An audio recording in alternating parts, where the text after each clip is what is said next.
नमस्कार, स्वागत है आप सभी का। प्रमुख अवधारणाओं में अपना टॉपिक चल रहा था शक्ति, सत्ता और वेदता। शक्ति और सत्ता अपन कर चुके थे, आज अपन करते हैं वेदता। वेदता क्या है? आपको ध्यान होगा सत्ता वाले टॉपिक में अपन एक फॉर्मूला लिखा था, सत्ता इज इक्वल्स टू शक्ति प्लस वेदता।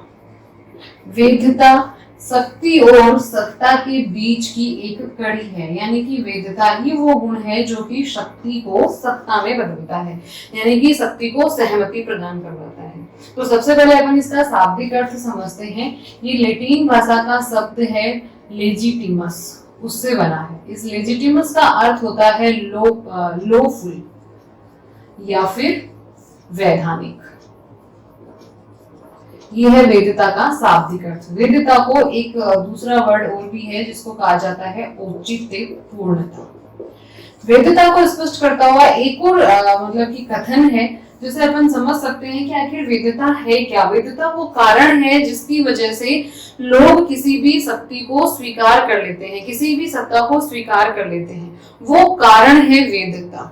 एक कथन है जो कथन ये कहता है कि शक्ति के द्वारा धरती पर शासन किया जा सकता है, लेकिन वेदता के द्वारा हृदय पर शासन किया जा सकता है। यानी कि शक्ति से आप धरती पर शासन कर सकते हैं, लेकिन हृदय पर शासन करने के लिए वेदता की आवश्यकता है। कोई ना कोई ऐसा कारण आपको लाना पड़ेगा जिसकी वजह से लोग आपकी सहमति, अपनी सहमति से आपके आदेशों का, आपके कानूनों का, आपकी इच्छा का पालन करें। और हर एक शासन व्यवस्था में वेदता हमेशा से एक महत्वपूर्ण तत्व रही है, क्योंकि जिन शासन व्यवस्थाओं ने वेदता प्राप्त नहीं की, केवल शक्ति के बल पर जिन्होंने शासन करने का प्रयास किया, तो बहुत ही जल्द उनकी शासन व्यवस्था धराशायी हो गई। प्राचीन काल से लेकर आधुनिक काल तक, आज तक हर एक शासन व्यवस्था ने अपनी, चाहे वो अधिनायक तंत्र हो, चाहे वो तानाशाही शासन हो, चाहे वो लोकतांत्रिक शासन व्यवस्था हो, चाहे वो कुलीन तंत्र हो, हर एक शासन व्यवस्था ने अपनी शासन व्यवस्था का, अपनी सत्ता का औचित्य पूर्णता सिद्ध करने का प्रयास किया है, यानी कि वेदता प्राप्त करने का प्रयास किया है। प्राचीन काल की अगर अपन बात करें तो प्राचीन काल के विचारक, पाश्चात्य विचारक प्लेटो को अपन लेते हैं।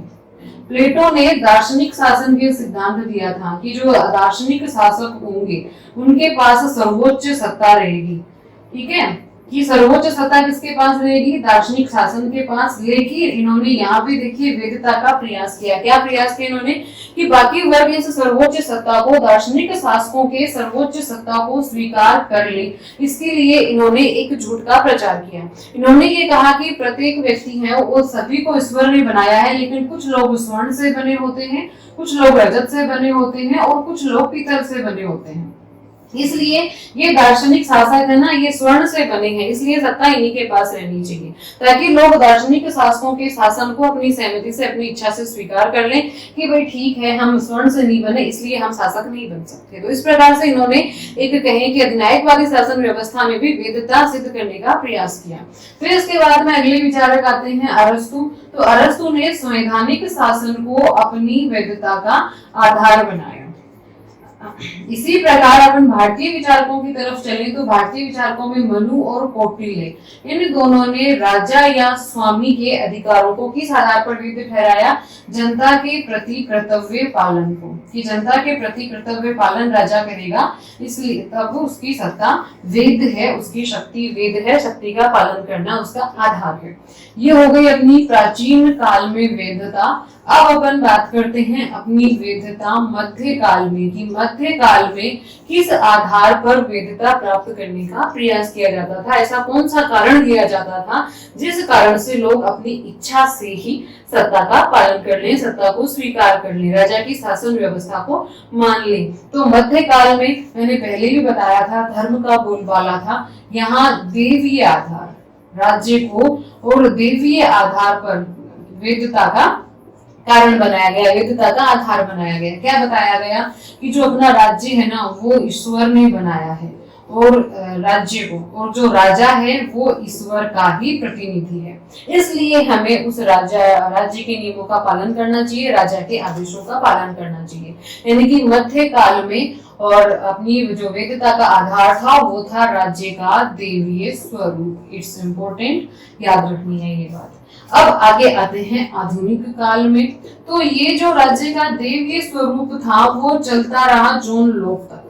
जॉन लोक विचारक आए जिन्होंने ये कहा कि राज्य की सत्ता का पालन का आधार, वेदता का आधार कोई देवीय स्वरूप नहीं है। राज्य को किसी देवता ने नहीं बनाया है, राजा को किसी देवता ने नहीं भेजा है, अपितु इन्होंने ये कहा कि राज्य की पालन सत्ता का जो पालन का आधार है, वेदता का आधार है, वो जनता की सहमति है।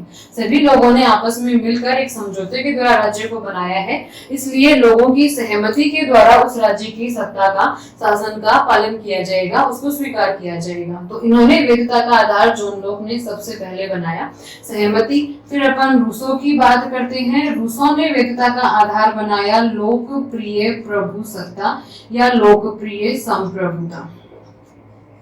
और आधुनिक लोकतांत्रिक शासन प्रणालियों में जो वेदता का आधार है, आधुनिक लोकतांत्रिक शासन प्रणाली में जो वेदता का आधार है वो है जन सहभागिता। यानी कि जितना अधिक जनता लोकतंत्र की शासन व्यवस्था में भाग लेगी उतनी ही वो शासन प्रणाली अधिक वैध सिद्ध होगी, अधिक लंबे समय तक चलेगी, अच्छे से शासन व्यवस्था स्थापित होगी।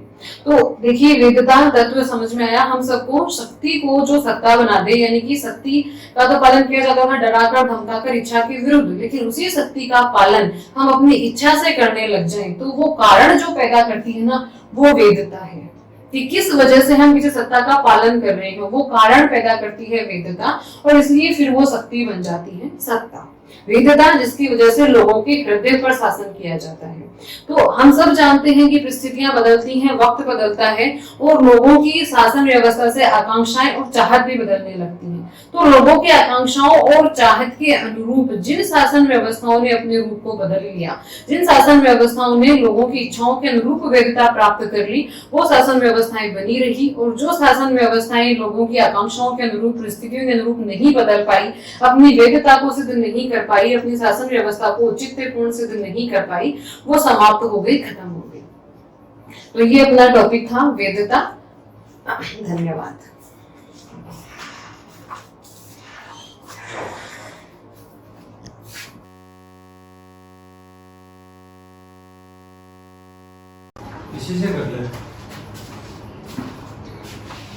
नमस्कार, स्वागत है आप सभी का।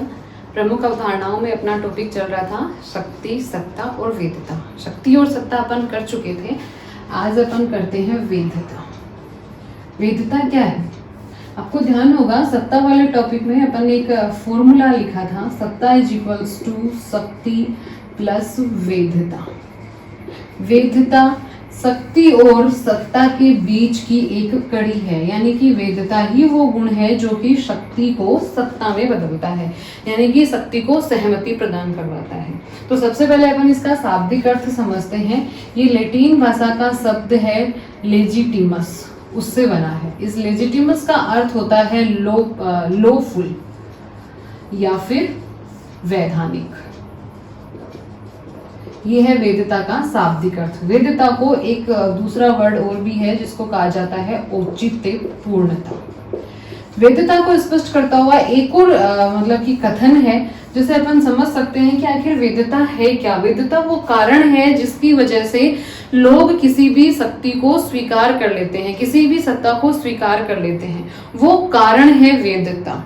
एक कथन है जो कथन ये कहता है कि शक्ति के द्वारा धरती पर शासन किया जा सकता है, लेकिन वेदता के द्वारा हृदय पर शासन किया जा सकता है। यानी कि शक्ति से आप धरती पर शासन कर सकते हैं, लेकिन हृदय पर शासन करने के लिए वेदता की आवश्यकता है। कोई ना कोई ऐसा कारण आपको लाना पड़ेगा जिसकी वजह से लोग आपकी सहमति, अपनी सहमति से आपके आदेशों का, आपके कानूनों का, आपकी इच्छा का पालन करें।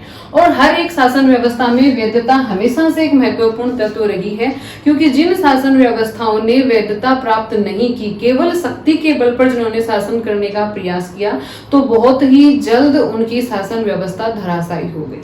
प्राचीन काल से लेकर आधुनिक काल तक, आज तक हर एक शासन व्यवस्था ने अपने, चाहे वो अधिनायक तंत्र हो, चाहे वो तानाशाही शासन हो, चाहे वो लोकतांत्रिक शासन व्यवस्था हो, चाहे वो कुलीन तंत्र हो, हर एक शासन व्यवस्था ने अपनी शासन व्यवस्था का, अपनी सत्ता का औचित्य पूर्णता सिद्ध करने का प्रयास किया है, यानी कि वैधता प्राप्त करने का प्रयास किया है। प्राचीन काल की अगर अपन बात करें तो प्राचीन काल के विचारक, पाश्चात्य विचारक प्लेटो को अपन लेते हैं।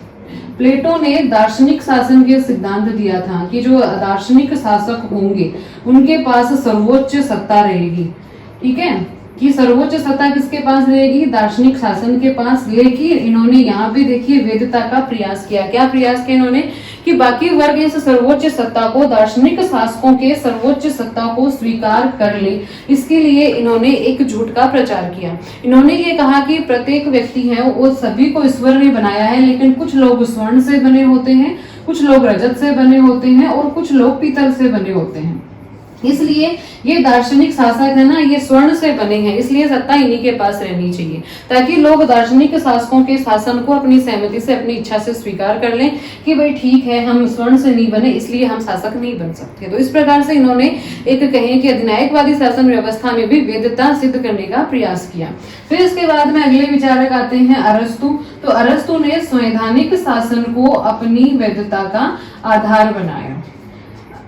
इसी प्रकार अपन भारतीय विचारकों की तरफ चलें तो भारतीय विचारकों में मनु और कौटिल्य, इन दोनों ने राजा या स्वामी के अधिकारों को किस आधार पर वैध ठहराया, जनता के प्रति कर्तव्य पालन को, कि जनता के प्रति कर्तव्य पालन राजा करेगा, इसलिए तब उसकी सत्ता वैध है, उसकी शक्ति वैध है, शक्ति का पालन करना उसका आधार है।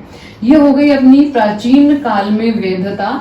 अब अपन बात करते हैं अपनी वैधता मध्य काल में, कि मध्य काल में किस आधार पर वैधता प्राप्त करने का प्रयास किया जाता था, ऐसा कौन सा कारण दिया जाता था जिस कारण से लोग अपनी इच्छा से ही सत्ता का पालन कर लें, सत्ता को स्वीकार कर लें, राजा की शासन व्यवस्था को मान लें। तो मध्य काल में मैंने पहले भी बताया था, धर्म का बोलबाला था। यहाँ देवीय आधार, राज्य को और देवीय आधार पर वैधता का कारण बनाया गया, वैधता का आधार बनाया गया। क्या बताया गया, कि जो अपना राज्य है ना वो ईश्वर ने बनाया है, और राज्य को, और जो राजा है वो ईश्वर का ही प्रतिनिधि है, इसलिए हमें उस राज्य के नियमों का पालन करना चाहिए, राजा के आदेशों का पालन करना चाहिए। यानी कि मध्य काल में और अपनी जो वैधता का आधार था वो था राज्य का देवीय स्वरूप। इट्स इम्पोर्टेंट, याद रखनी है ये बात। अब आगे आते हैं आधुनिक काल में। तो ये जो राज्य का देवीय स्वरूप था वो चलता रहा जॉन लॉक तक। जॉन लॉक विचारक आए जिन्होंने ये कहा कि राज्य की सत्ता का पालन का आधार, वैधता का आधार कोई देवीय स्वरूप नहीं है, राज्य को किसी देवता ने नहीं बनाया है, राजा को किसी देवता ने नहीं भेजा है, अपितु इन्होंने ये कहा कि राज्य की पालन, सत्ता का जो पालन का आधार है, वैधता का आधार है, वो जनता की सहमति है। सभी लोगों ने आपस में मिलकर एक समझौते के द्वारा राज्य को बनाया है, इसलिए लोगों की सहमति के द्वारा उस राज्य की सत्ता का, शासन का पालन किया जाएगा, उसको स्वीकार किया जाएगा। तो इन्होंने वैधता का आधार जॉन लॉक ने सबसे पहले बनाया, सहमति। फिर अपन रूसो की बात करते हैं। रूसो ने वैधता का आधार बनाया लोकप्रिय प्रभु सत्ता या लोकप्रिय संप्रभुता।